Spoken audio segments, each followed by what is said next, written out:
To the extent that we live our lives in a manner that is consistent with the truth in our heart, we thrive.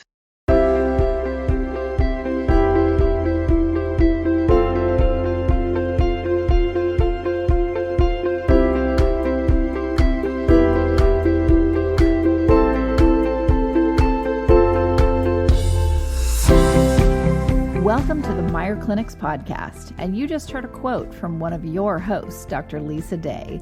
Join our licensed clinical professionals from various backgrounds as they discuss fascinating mental health topics with a wide range of guests. Meier Clinics is a Christian counseling organization with multiple clinics nationwide dedicated to treating the whole person, emotionally, physically, and spiritually. Welcome to our listening family. We thank you for joining us.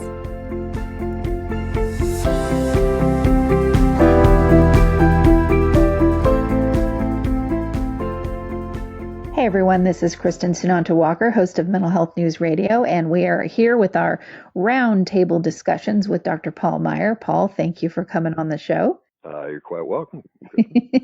And Melanie, thanks for having me. Absolutely. And Melanie Van is here too. Hey, Melanie. Hey, Kristin. Hey, Paul. So tonight we wanted to talk about fear. What fear does to you, how it can consume you, ways that it is motivational, but that if you continue to live in fear, you are going to have mental health issues. And a lot of mental health issues involve fear. So that's a big topic, but we're going to try to, take a bite-sized piece of it and discuss it tonight. Melanie, you and I had talked about this, I think, last week.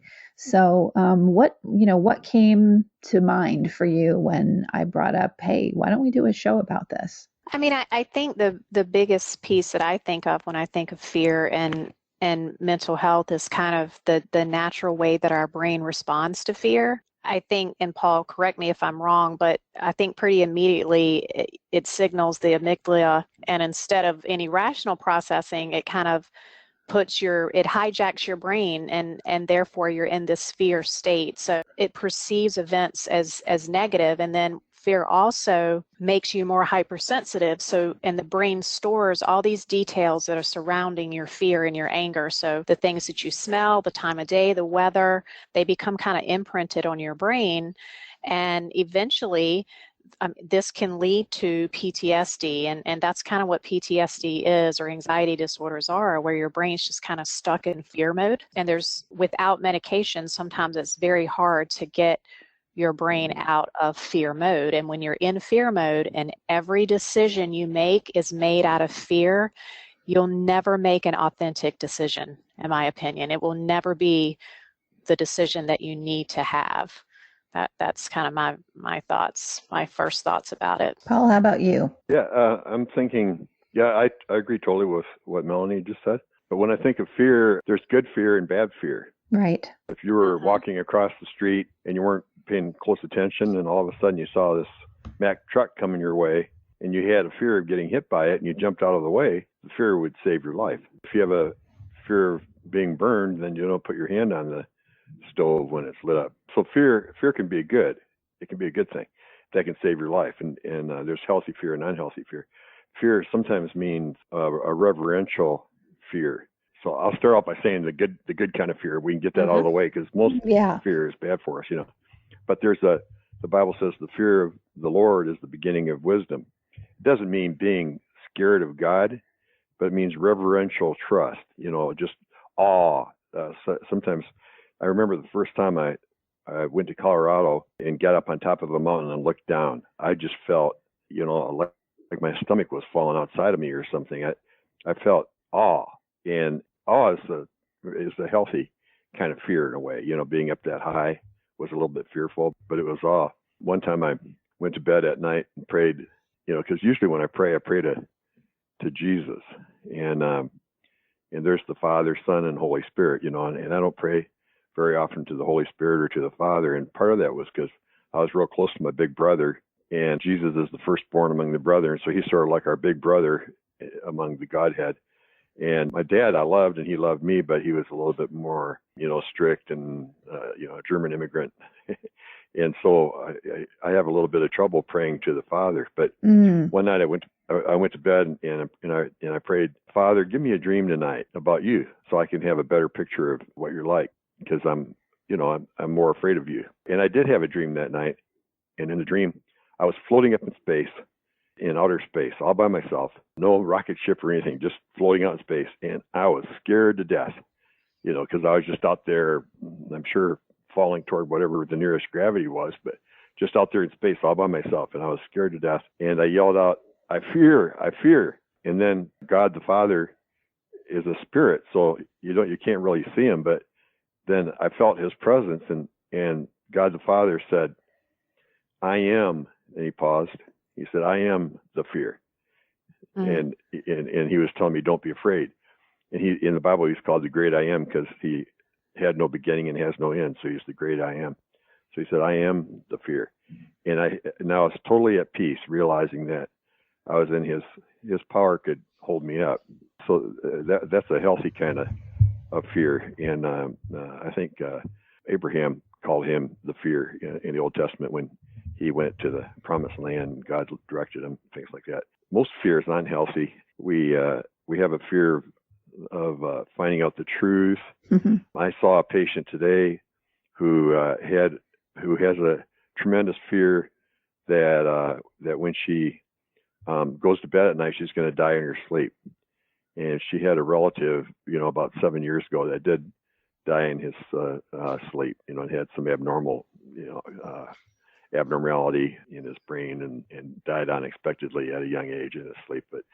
And she has trouble sleeping at night because she keeps going in and rechecking her kids to make sure that they haven't died in their sleep. And she has a fear of germs and has to wipe every handle that she touches and things like that. But in her case, her fear is genetic because she's got obsessive compulsive disorder. Right.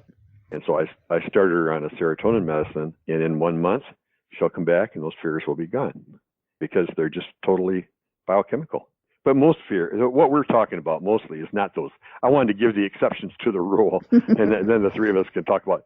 But the unrealistic fear debilitates us, and we can have an unrealistic fear of failure. For example, when in reality, when we do fail, we learn more than we do when we succeed. So most of our fears. One more thing, and then I'll shut up for a little bit because I'm talking too long in a row. No, you're not. 9 out of 10 things. Here's what I heard long time ago, and it stuck in my head, and I just remembered it. 9 out of 10 things that we fear never come true, and the 1 out of 10 that does, we grow from. So 9 out of 10 don't come true, and then the horrible things that we're afraid might happen, that do happen, we grow from. That's so true. So, okay, I'll shut up now for a little bit. Well, not long, but a little bit. I was thinking too about how someone else's fear can be used as control. That's what I've seen happen where someone else, is untreated mental illness issues or, severely narcissistic or OCD or all of the above. And their fear of life, of everything. I have people I know that they, live in the middle of nowhere. No one's going to rob anyone at any time. And yet they are so paranoid and fearful of everything that they have fake cameras installed all around the outside of their home to thwart off the many burglars that are going to come and steal whatever it is that they think is valuable, when that's never going to happen. So, and that fear, putting that's a paranoid fear. Exactly, paranoid fear. And as long as you're in that paranoid fear with them and placating them and enabling them, you're okay. But the moment that you put up a boundary and say, I'm not going to be in this with you. No, this is not okay. You are now the receiver oftentimes of their anger, which is also coming from their fear because you are now not controllable. It's almost like that fear that they have of everything has become a safety and security blanket for them. Yeah, and again, that can be somebody that has fear like that. It can be, there's three things that determine how we turn out. genes, our environment, and our choices. Mm-hmm. And so somebody that has that kind of fear could have made really lousy choices that made them more and more afraid, or could have grown up in a home that was so dangerous that person ends up becoming afraid of everything. Right. Or they could have inherited a dopamine imbalance. Some people are paranoid from birth on, or they become that way later in life because of a dopamine imbalance. And we put them on something like Seroquel or any of the dopamine meds, like I said, Seroquel or Zyprexa or Abilify or any of those. And within about 8 days, their fear goes away. So if it's biochemical, we can make it go away in a week, or they're not afraid anymore. But if it's due to their personality and their choices and all that, it takes long-term therapy. It does. It takes long-term therapy. And Paul, how do you deal with people that they live in this constant perpetual state of fear? It's grooved in, like they, walk around their dining room table and practically, create a moat, a groove in the floor. And that's what's happened in their brain because of a lifelong behavior patterns. And they also will not take medication. They're just stubborn and they won't do it. But they continue in their lives to run in place, make the same fear-based decisions again and again and again, and also will not do the treatment that's out there and available in order to live a different life. Yeah, if it's a biological problem and they refuse medication, then there's not much you can do.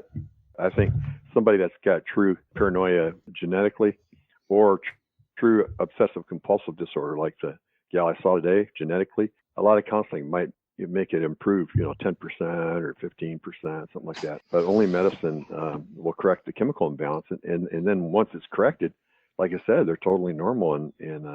But people that are real obsessive compulsive have to be in control. Yes. And so they'll spend $300 a month on junk from a health food store, St. John's wort and all that other stuff that doesn't really do any good. But they won't spend $4 a month on Prozac or something that comes from an authority figure like a doctor.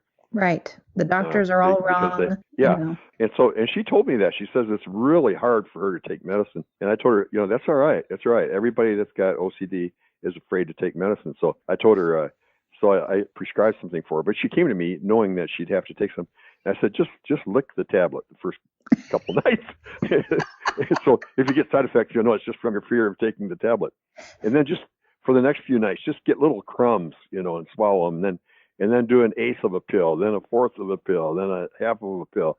Most people, you just start them off on 20 milligrams a night. You know what I mean? Right. But she agreed to do that. She says, I appreciate you being patient with me. And she says, because I know I'm afraid. And then paranoid people don't want it. So obsessives, are afraid to not be in control, and they're afraid the medicine will control them, which it doesn't. It gives them control.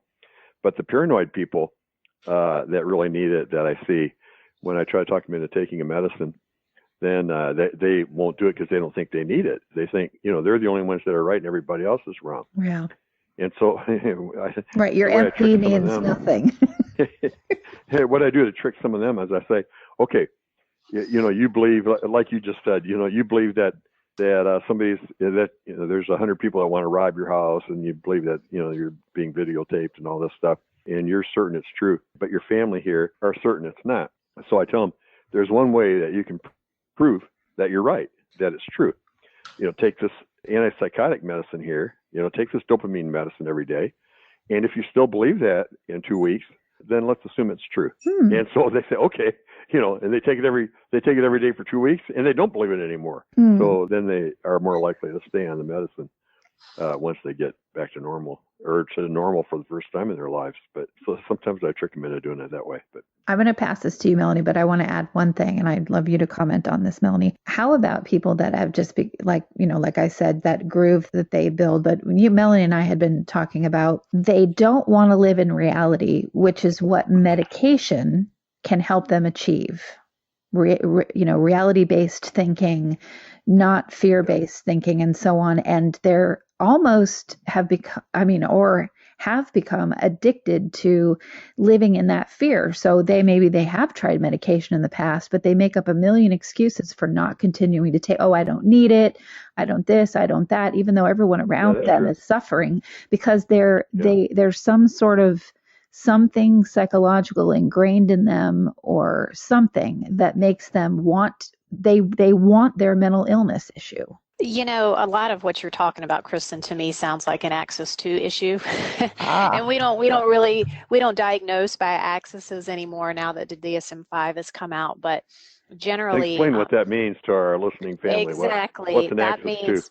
Well, an quote Axis 1 diagnosis would be things like depression, anxiety, bipolar, any of the paranoid disorder, exactly, any of those things. Axis 2 diagnosed are your personality disorders, and basically what your personality disorder is that it's a way of living and a way of being that negatively affects your entire life. So if a person just goes to work and they're anxious at work, but then come home and they're not anxious at home, or they can be different situations, then this is something that affects their entire life. It affects all of the relationships. It makes relationships very difficult. And this is what it sounds like to me you're talking about, Kristin, is someone that, and I think a lot of times, Paul, unfortunately, people with personality disorders are very difficult to treat because it's so hard to break through that exterior of all of this disordered thinking. And we have cognitive behavioral therapy to try to help these people kind of back out of these ways of thinking, that their brains are literally, just like you were saying, Kristin, their brains are so used to thinking in that way that it actually feels very unsafe to think in a healthy way. Yes. And so that's where you need that constant connection with a counselor or a therapist, psychotherapist, that can help you work your way out of those dysfunctional ways. And I'd say most of the personality disorders are real filled with fear. Would you say that, Paul? And I think the vast majority of people that have fear, okay, we've talked about good fear, we've talked about the paranoid genetic fear, but I think the vast majority of people who have too much fear have it for either personality disorder or just personality traits that they developed over the years. But like we've said many times, about 85% of our basic personality and way of looking at life are established by the 6th birthday. And so if somebody's always afraid of female bosses, but they're not afraid of male bosses, for example, and so they get panicky around any female boss, then if you go back to their childhood, almost certainly they had a nice dad and a real mean mother, and so they're afraid of female authority figures because they learned to be afraid in the first 6 years of the female authority figures. So there's reasons why people have different kinds of fears, and lots of times analyzing their fears and going back to childhood and saying, well, did you feel that way when you were 3 years old or 5 years old, and why did you feel that way? And then if you felt that way when you were 5 and they can think of reasons why, then I'll say, then is it true, or were you believing something that's not true?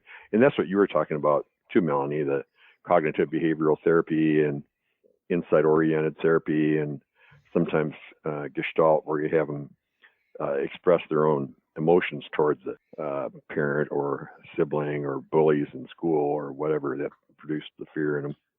So most fear is psychological. In a minority of it, maybe 20% of it is genetic and things like that. But I bet the vast majority is psychological. I agree. This is kind of the perfect time, I feel like, to bring up the fact, a couple of things. Number one is, I think a lot of people that have PTSD or complex PTSD are not diagnosed. And this is unfortunate because sometimes I think we're so used to diagnosing people with PTSD when there's some type of natural disaster or the military. But if you live in the home, let's say a narcissistic parent or an alcoholic parent, then you're probably growing up with with complex PTSD, and you're going to be infiltrated with fear.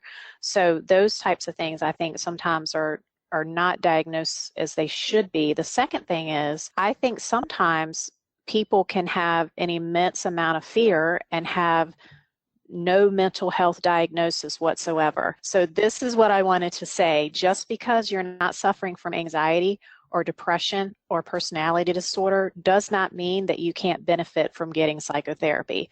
If you have a fear that is interfering with your life, or you feel like you're afraid to make decisions, it doesn't mean that you're depressed or anxious. It just means that you have a thinking pattern that could be helped by a professional. And there's nothing wrong with going to therapy if you don't, anytime you need help, pick up the phone and call a therapist. You don't have to be mentally ill to pick up the phone and call a clinician. Yeah, exactly. So I just wanted to say that for our listeners. A lot of people come just for personal growth. Yeah, exactly. Yep, Oh my God. Yep. I do. I'm not having I'm having a little bit of depression right now, but I'm coming out of it. But I go when I feel like I'm afraid of something and I'm stuck, and I'm not having a mental illness issue, but I really, have this fear. I had a fear of going to certain places where some people that I dealt with bullied me. And I was very afraid, even a few years later, to go to some of the places where I may run into them. And that wasn't affecting me going anywhere else, but it was to these certain places. And so I got EMDR. I talked with a therapist. I told them what was going on. We did treatment for it. And then I was okay. So yeah, thank God for saying that. I mean, you don't have to. People equate it with, I don't think as much anymore as they used to, that, you're mental or you're crazy, whatever, all the bad labels they have for going to therapy. I don't think they do that as much, but I still don't think we take so much time to craft a lovely dinner or to create a date night or to pick out our clothing. Why is it that we can't also spend that time going, oh, I want to craft a way with a therapist, a trained professional, on how to overcome phobias or fears, or I have an uncomfortable relationship with my boss or whatever. Like, take as much time to create that for yourself. It's a gift that you give yourself. I mean, what an act of self-care. Yeah, there was a time in my life when I was feeling happy and at peace. Well, most of the time I do, but even then I was feeling happy and I was at peace and things were going well. And I decided to go to therapy for 18 months anyway. I went every week. I heard there's this lady who was really good at digging out unconscious things and stuff like that. So I felt fine when I started and I felt fine when I finished. But every week that I went, it was like a feast. Oh. It was like going to a banquet, because I was just able to relate to somebody that was really smart and caring, that could give me feedback and help me to understand myself better. And so I went for personal growth, and it really helped me a lot. And there were things I found out too, that whenever she'd get close to something that I didn't know inside myself, I'd almost fall asleep. All of a sudden I'd get really tired, and I'd be wide awake before that, but I knew whenever all of a sudden I got tired and felt like falling asleep on the chair I was sitting in, that she was getting close to something that I needed to look at, but I was afraid to. I had a fear. I had a fear of finding out the truth. So I tried to sleep my way out of it. That is so cool that you did that, Paul. I would do that if I do it with the show. Like, I'm like, oh, I really want to interview that therapist. I love their writing, or I love what they had to say. And because of the podcast, it gives me a reason to say, hey, can I spend an hour with you? And I get to pick their brain and hear what they have to say. And it's always incredible. I mean, now, in the beginning, I'd have some not so great interviews, but now that I'm comfortable with what I'm doing, I love these interviews, and they love it because I'm so excited to talk to them and I'm so curious about what they do. So what a great way to look at therapy. What a great way to move past your fear, to say, oh, I've heard about this great therapist. They're in my town. I'm not really having any issues, but I want to spend some time with them and learn more about myself. Yeah, because the more you understand yourself, if 80% of our thoughts, feelings, and motives are unconscious, that means our unconscious, the thoughts that we're not aware of and emotions that we're not aware of, are making most of the decisions for us. Right. I'd rather make my own decisions. So the more you understand yourself, the more you have the control you have, and make decisions based on reality rather than on unconscious fears or whatever else is going on in there. Yeah. Yes, I agree with that. And you can't live a full life if you're not living in reality. But sometimes I think people not consciously, like you say, Paul, choose to stay afraid because it keeps them from seeing reality.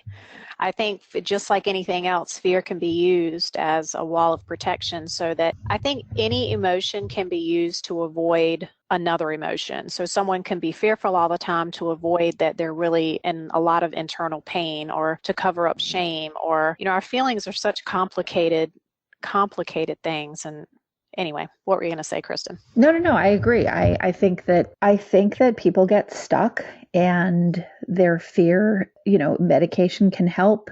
Cognitive behavioral therapy can help, looking at therapy in a different way. But, I have seen people, obviously I have a plethora of people from my family to choose from, but, behave like frightened 5-year-old children.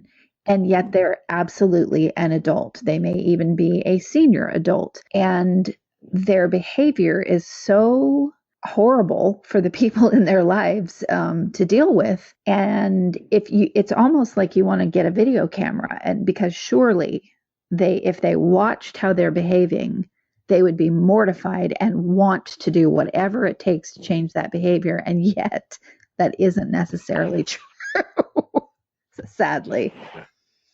Another thing is that sociopaths and narcissists manipulate through fear. Yeah, They'll threaten you and call you stupid, and do whatever it takes to make you afraid. There's a lot of people that stay married or in a relationship with somebody else that beats them up, because they're afraid to leave, and which is, to us, is ridiculous, but to them it's logical. I'm afraid if I leave, they'll come and kill me or something. And they might, so maybe their fear isn't unrealistic, but Yeah. Sociopaths and narcissists manipulate through fear.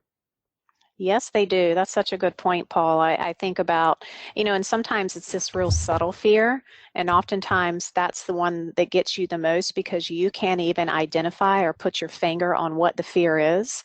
But in a relationship, if you're in an intimate relationship with someone that's a narcissist or sociopath, we naturally as humans expect stability in relationships. So even if they're not overtly doing something that would cause someone to be very fearful, the very fact that they connect with you one day, then don't connect with you the next, or love bomb you the next day, and then come home and completely ignore you the next, that is such an inhumane way of treating someone that makes you feel fearful, because that is, we all crave and stability, and like you said before, Paul, to be loved, to love and be loved. So when someone is constantly giving you love and taking away, and giving you love and taking it away, then it literally creates this way of living that's extremely fearful for you.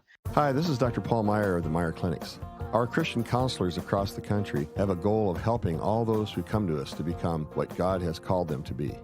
If you're in a situation where you're not at peace within yourself, or you just feel like there's joy that's missing in your life, we can come alongside to help you obtain peace and joy.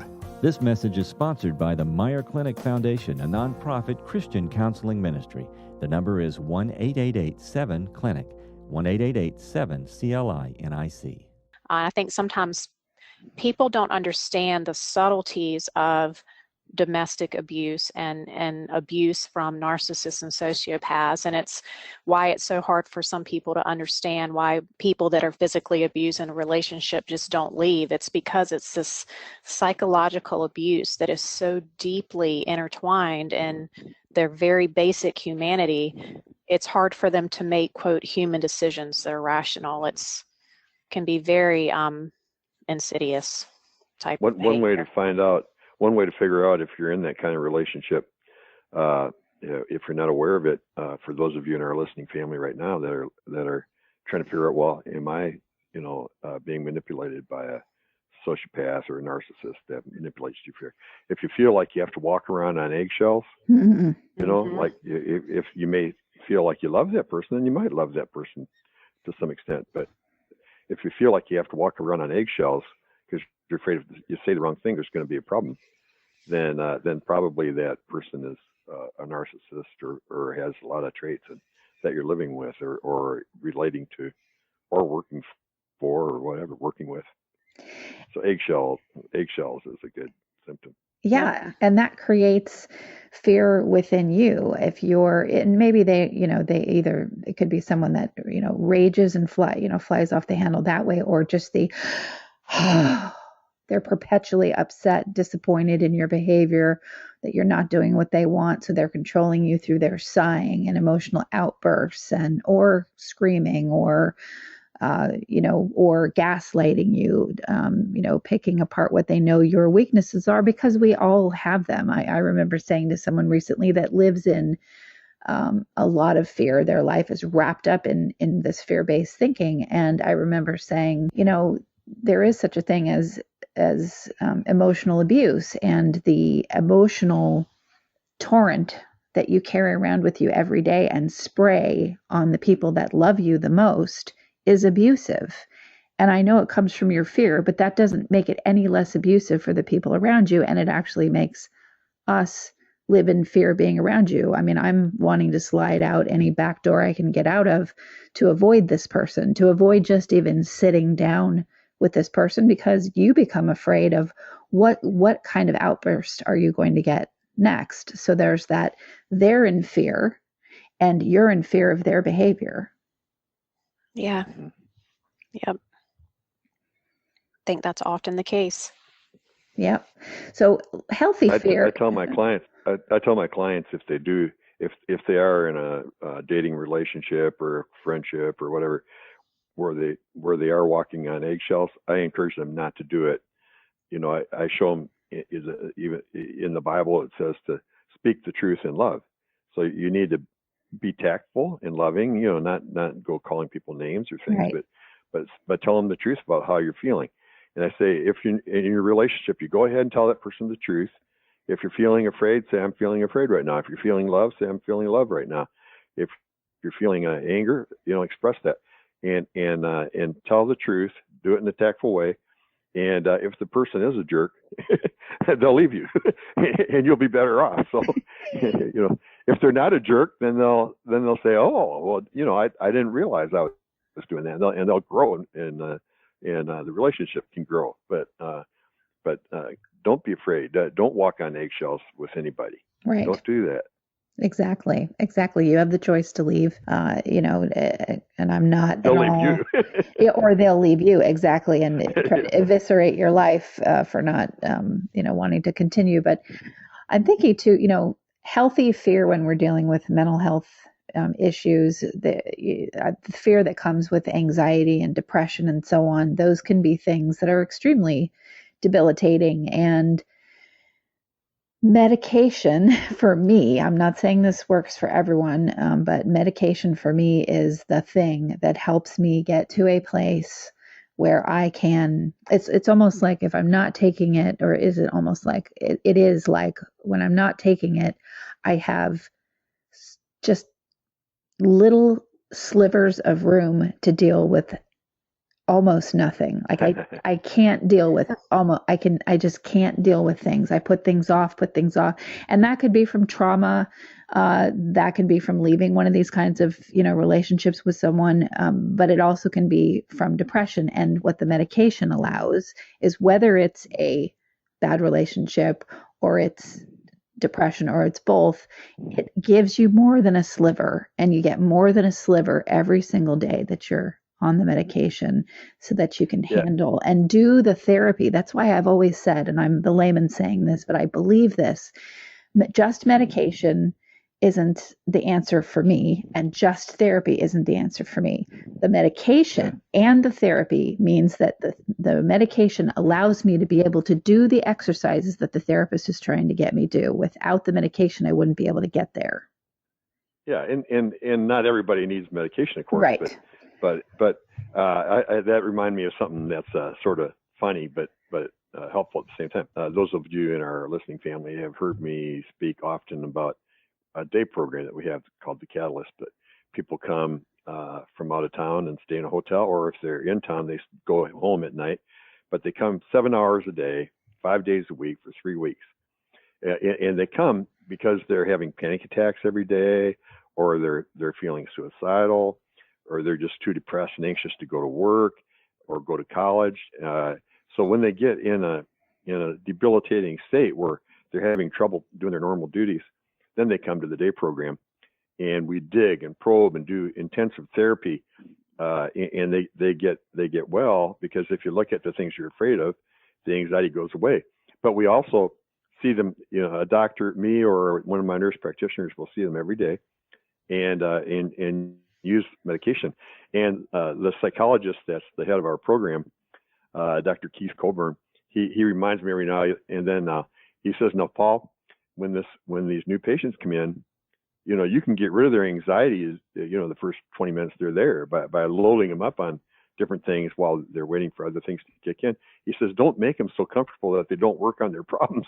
Just get rid of enough, give them enough medicine so that they have enough, they get rid of enough of their fear and whatever else is going on, where they can do therapy and do good therapy." And that's what you were just talking about, Kristin, that lots of times you can be so depressed. When your serotonin is low, for example, and you're depressed, then everything, it's like you have dog poop on your glasses. Yes. Everything looks worse than it is, and it's never going to get any better. I'm never going to get over this. I might as well die. Yes, exactly. I might as well just die. And so an antidepressant helps you to see things more realistically, and things may be very sad, but they're not so sad that there's no hope. They're not so sad that there's the catastrophic fears that you have are going to come true.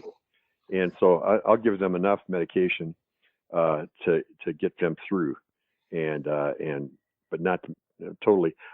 If somebody goes to a doctor, a psychiatrist, and he loads them up on medication and just makes them feel at peace and not depressed without them getting therapy, then when they quit the medicine, all those things are going to come right back. And so they need therapy to resolve the problems. Unless it's totally genetic, then they just need the medication. But if their problems are multifactorial, then they need the therapy worse than they need the medicine, but they may need the medicine to be able to do the therapy. Yeah, I would dare to say I don't think it's ever just genetic. I think there's always situations that even if it was genetics that started it, I think there's probably been some unhealthy things that have occurred while the genetics was in place that need to be unraveled, to see a clinician. But, I'm wondering how, and this is a question for both of you guys, how can our listeners tell what healthy fear is versus what unhealthy fear is? Because fear can be an incredible motivator to change your life, to make things different, to make things better. So what are some ways that we can kind of have introspection about how healthy our fear is? That makes sense. If your fear is causing your heart to beat fast, it's not healthy. If it's causing you to feel like you're choking, if it makes if somebody drops something behind you and you don't see them behind you and you jump to the floor, that's not healthy. That's post-traumatic stress type fear. Yeah. So if you have physical symptoms, then from the fear, then it's not healthy. Now, if you have just a fear that you might fail a class, and so you work harder to get a good grade in it, that can be a healthy fear. Kristin, what do you think? I agree. I mean, I'm thinking about, the women in my family, my grandmother, who I absolutely adored. Oh, I adored her. But I do remember as a kid, she would just be in the next room. And she knew that you were in the house, and you would walk around the corner, and she would, no matter how many times you did it, no matter how quiet you were, she always, abject fear. And when she would sleep, she would hang on to the bed post and grip it in her sleep, because she'd lay in bed with me until I fell asleep singing these songs and whatever, and she would fall asleep and she would grip that. And I know that she had a huge amount of trauma in her childhood and as an adult. She'd been sexually assaulted and some other things, but I mean, and I know for me, one of the things, I've said this on other shows, but my biological father was really got a kick out of, and we know he's a sociopath, but he got this big kick out of reenacting horror movies with me in the dark in his apartment. And he would, I would have to walk through the dark and get scared by him. And so what did that make me do as a child? It made me completely terrified to be in the dark, completely terrified to turn off any lights. I eventually grew out of that, but I grew out of it not because it was just a kid that's afraid of things. I grew out of it because I went to a lot of therapy and worked on this fear, this PTSD from being scared. So I think that that you're right, Melanie. It can be complex PTSD. People have these fears, and it's that startle response.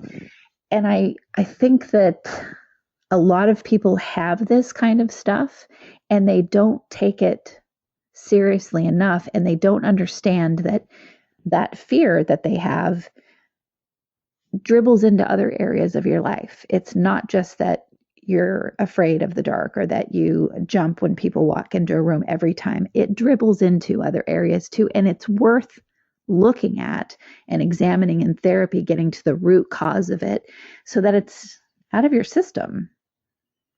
Yeah, if you have chronic abuse, and you have post-traumatic PTSD, I'm sure everybody listening knows that means post-traumatic stress disorder.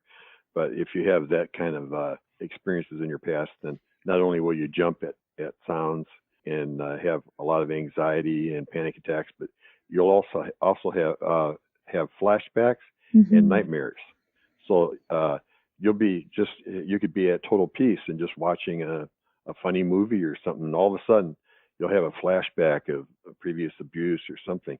It'll go through your head and recreate that fear inside of you. Or you may have frequent nightmares that involve being hurt and things like that, where you wake up just in panic. Absolutely.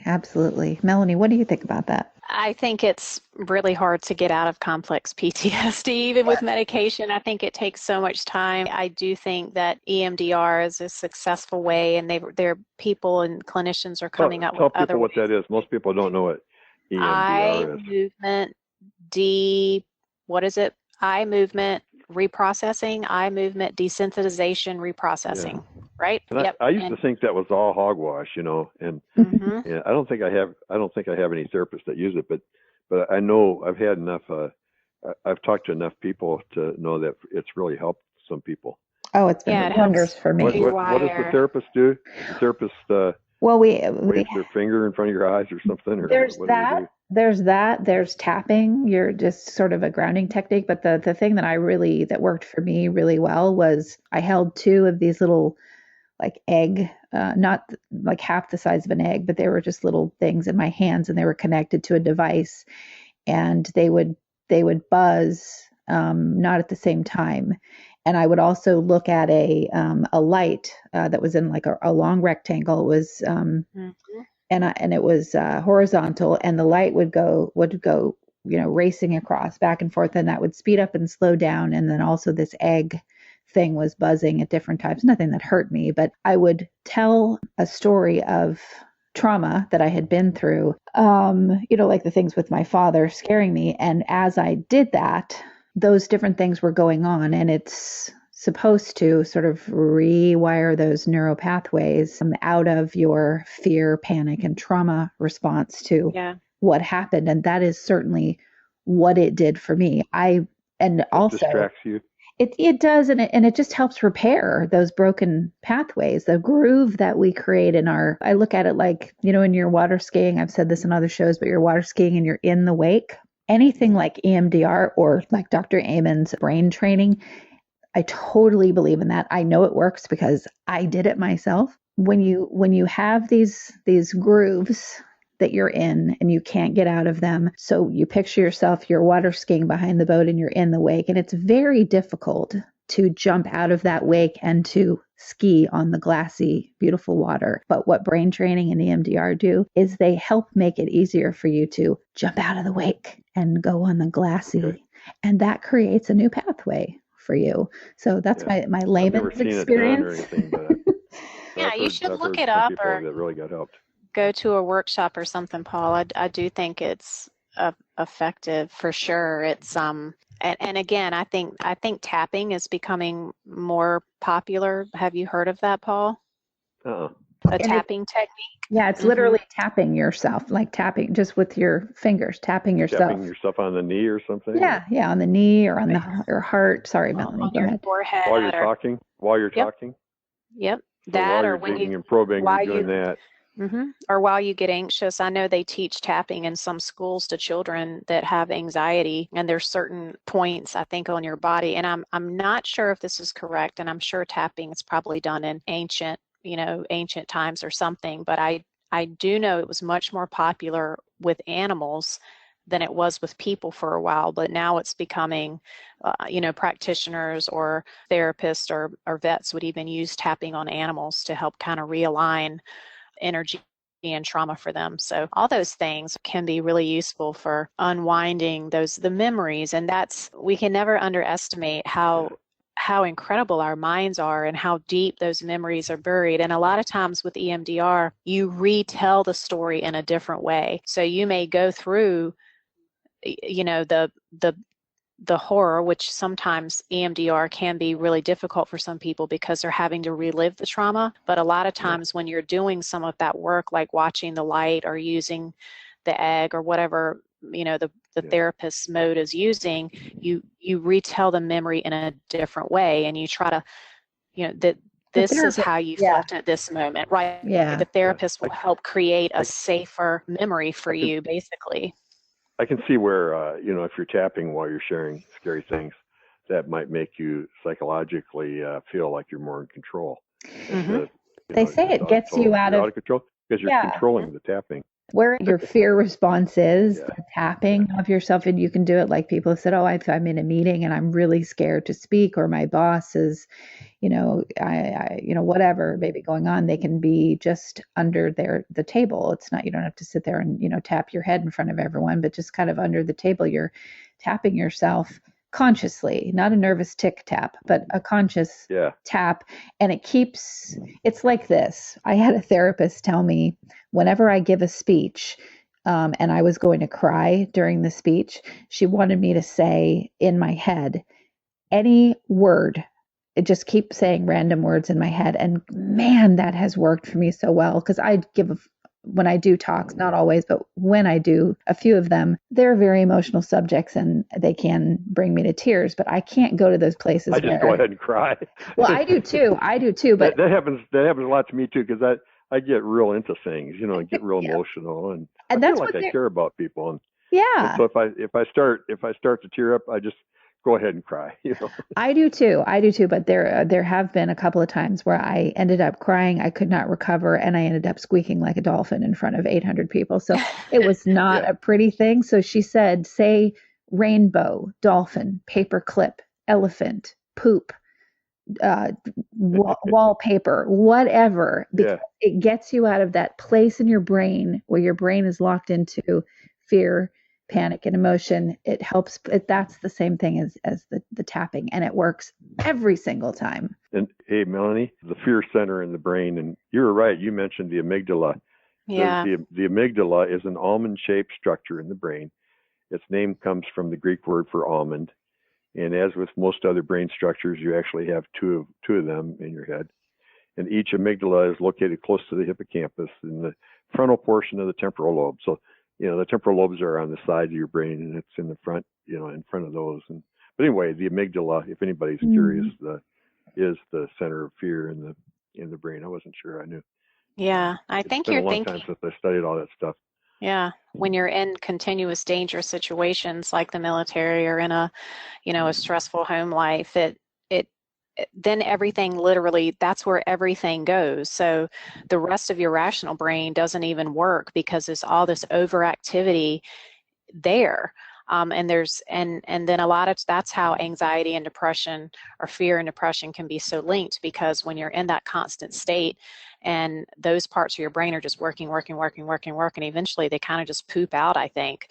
Paul, you could probably say that a lot more scientifically than I could, but then you become depressed. So instead of being anxious all the time with all these overworking neurotransmitters, then they finally just give out, and everything kind of drops, and then you can fall into a deep depression. So there's this definite relationship between and I know the two. People that are alcoholics. I know that when people drink too much, they kill brain cells. Every day that you drink too much, you're killing some brain cells, thousands of them. But the amygdala is the first part of the brain that gets killed off by alcohol. And a lot of our conscience is from the amygdala. So maybe part of conscience is the fear of hurting people, the fear of doing things that you're going to regret. So the conscience is a good thing.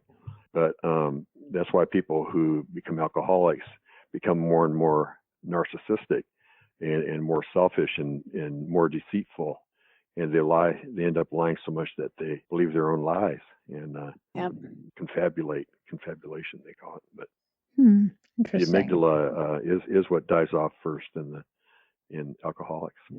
Interesting. Well, what can we share with people? And I'm going to leave the last remarks up to the two of you. So, Paul, we'll start with you with getting out of recognizing that your fear is unhealthy. We've talked about, what can help, but what that tipping point when you know that, okay, this is okay. This is a healthy fear. It's not controlling me, and hope for continuing on that path instead of living in a constant state of, everybody's out to get me. I would just encourage all of you in our listening family right now to, for the next 24 hours, be aware of any fear, any type of fear that you have.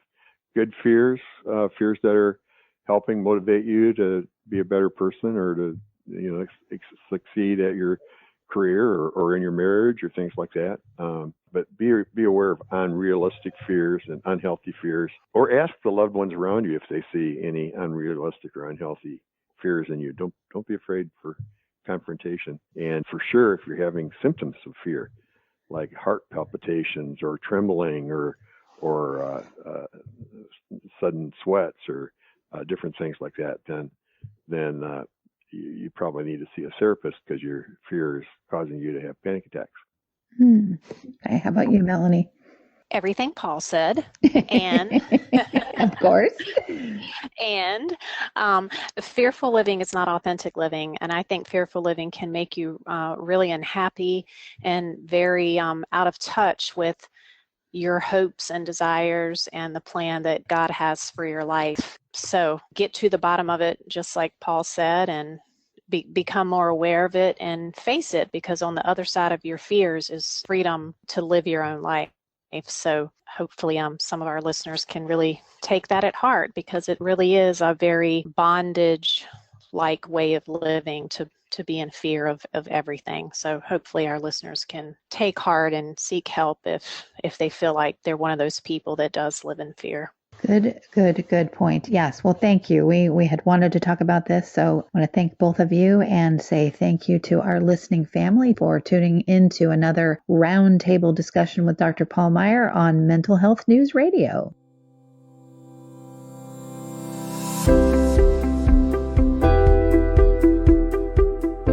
We hope you enjoyed this podcast. Tune in next time for another engaging discussion on relevant mental health topics. If you have any questions about Meier Clinics, please visit our website at meierclinics.com. That's MEIER clinics.com, or call us at 888-7-CLINIC. Don't forget to leave us a review on iTunes, Stitcher, or any of your favorite podcast apps. And please note that we are a member of and produced by Mental Health News Radio Network, MHNRnetwork.com.